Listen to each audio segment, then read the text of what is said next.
अचोल बचोल चर्चा में रहना चाहते हैं और एक छोटा सा वह टिप्पणी करते हैं और उसको आप लोग चर्चित कर देते हैं। बचौल जी से कभी आपने पूछा कि आज तक उन्होंने क्या क्या काम किया? कभी आपने उनका देखा, अपने क्षेत्र के बारे में विश्लेषण किया? कभी आपने उसको देखा कि अपने सरकार के बारे में बोला? वह इसी तरह के टीका टिप्पणी करके चर्चा में रहना चाहता है, क्योंकि वह जानता है कि 2025 में भारतीय जनता पार्टी की विदाई तय है और खासकर बचौल का भी उसी में नाम है, उसका भी विदाई तय है। इसीलिए उन्होंने इस चीज़ से बचने के लिए, चर्चा में रहने के लिए इस प्रकार का बयान दिया है, जिसकी जितनी भर्त्सना किया जाए बहुत कम है।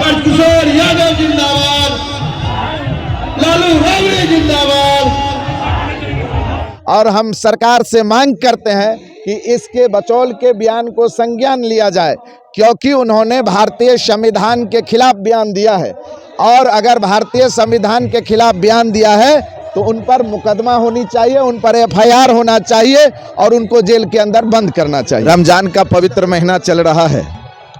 और इस पवित्र महीना में होली होना एक संयोग है और निश्चित रूप से यह गंगा जमुना तहजीब का बहुत बड़ा प्रतीक है। ऐसे शुभ दिन पर जब एक साथ हिंदू और मुसलमान दोनों के घर में खुशियां हो, तो इससे बड़ा पर्व कौन हो सकता है, इससे बड़ा महीना कौन हो सकता है। इसीलिए हम राष्ट्रीय जनता दल के परिवार की ओर से, राष्ट्रीय जनता दल की ओर से हम तमाम हिंदू और मुसलमान भाइयों को होली की शुभकामना और इस रमजान के महापर्व में ऐसे ईद की भी शुभकामना देना चाहता हूँ। कहेंगे जिस तरह से 14 मार्च को होली है और जुमा का दिन भी पड़ता है और हिंदू भाई मुसलमान भाई दोनों का कहीं न कहीं त्योहार है, उसको लेकर खजौली विधानसभा क्षेत्र में अभी आपने नहीं देखा कि आज हमारे इस पर्व में मुसलमान भाई भी शरीक हुए हैं, तो शुक्रवार को भी हम लोग हर एक, जहां तक राष्ट्रीय जनता दल का एक एक कार्यकर्ता अपने मुसलमान भाई के घर से लेकर मस्जिद तक जाऊंगा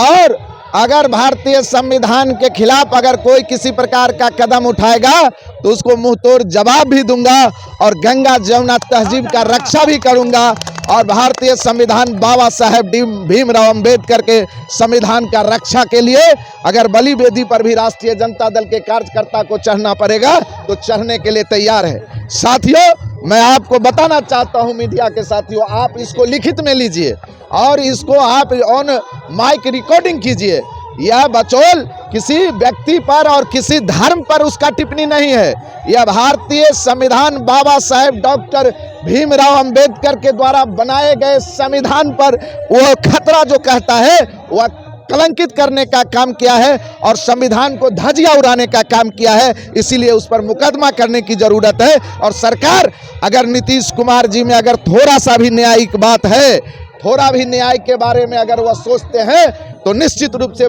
बचौल के बयान पर संज्ञान लेकर उस पर एफआईआर करना चाहिए। आज बृजकिशोर यादव जी कितने लोगों के साथ होली मिलन समारोह करने के लिए बासोपट्टी प्रखंड में पहुंचे हुए थे? निश्चित रूप से मधुबनी जिला ही नहीं, बिहार में यही इतिहास होगा और यह आज का ऐतिहासिक दिन था। आपने लोगों में देखा, जितना ही खुशी हमारे हिंदू भाइयों में था उतना ही खुशी हमारे मुसलमान भाइयों में था। दोनों ने मिलकर आज इस पर्व को मनाया है और अब हम लोग इस पर्व को बहुत जल्द यहीं पर समाप्त करेंगे, क्योंकि हम लोगों को आज रमजान का भी कई जगह से इन्वाइट है। तो मैं पहले ही कहा हूं कि मेरा नेता कहा है कि भारतीय संविधान को बचाना है, बाबा साहेब के भीमराव अंबेडकर के संविधान को बचाना है और उस संविधान को लागू करने के लिए राष्ट्रीय जनता दल कृत संकल्पित है। इसीलिए बड़े ही उत्साह पूर्वक माहौल में आज खजौली विधानसभा के हर एक लोग और पूरा जिला के साथी ने जिस तरह से समर्थन दिया है, जिस तरह से यहाँ पर राष्ट्रीय जनता दल के नेताओं का